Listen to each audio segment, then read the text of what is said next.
He took a packet of someone else's urine out of the fridge and tied it to his thigh, and in the fake fingerprint film, injected a drop of other people's blood and then carefully put it on his own finger, because in the future world, genes are the only pass. Blood must be taken at the door. After entering, a urine test is required. The hero was born with a genetic defect. He was destined to be a janitor for the rest of his life, but by chance, he borrowed the identity of a genius. He was able to conceal his identity, all the way to become the admired astronaut. The origin of the story. It starts with his birth. In the near future, mankind has achieved eugenics. From the embryo onwards, you will be able to choose the sex of your child. Looks, IQ, combine the best genes of the couple. The male is an anomaly, because he is the result of natural conception. From the moment he was born, doctors concluded that his life would not only be trouble, and that he would not live past the age of 30. The parents, who were heartbroken and disappointed, had to follow the doctor's advice. By artificially screening embryos, another genetically superior brother was born. As expected, the male lead grew up shorter than his brother, weaker than his brother, and born with myopia. Swimming competition with his brother. The loser is always him, despite being unpopular. But the boy's childhood dream is to become an astronaut. But with his genetic condition, can't even go to college. After repeatedly failing in interviews, he finally got tired of the rules of the world. He asked his brother to swim for the last time. You know you're gonna lose. But this time,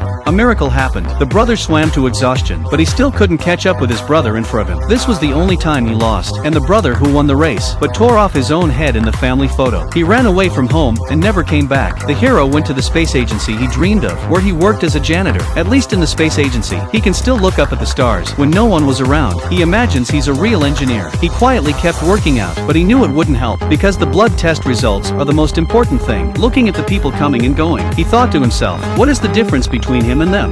The hero decided to take the risk. He found a black market dealer, because there are always some unlucky geniuses in the world, have to take their precious identity to the black market for illegal transactions. The merchant introduced this man to the hero. It is said that the genes are 1 in a million, but because of an accident, now he is confined to a wheelchair. He lives a decadent life. The two of them soon agreed. In order to make sure that the imposter is a good one, the man's eyesight was corrected, fix his teeth, change his hair, but none of this was difficult. The real problem is that the genius is taller than him. In order to reach the height of the genius, the hero had to saw off both legs to make the bones grow again. He also practiced to become right-handed. When everything was ready, he took the genius urine with him. He walks into the space agency again. Congratulations. What about the interview? With the borrowed genes, the main character successfully joined the job. After that, he was on his way to the top. He became an astronaut in no time, and the genius hit it home. He prepared enough urine and blood capsules for his fingertips. The two of them worked well together, until an accident happened. A supervisor was assassinated. Before he died, he had tried to hinder the hero's flight plan. Now that he's dead, the main man naturally became the #1 suspect, and the officer in charge of the murder investigation is the hero's brother.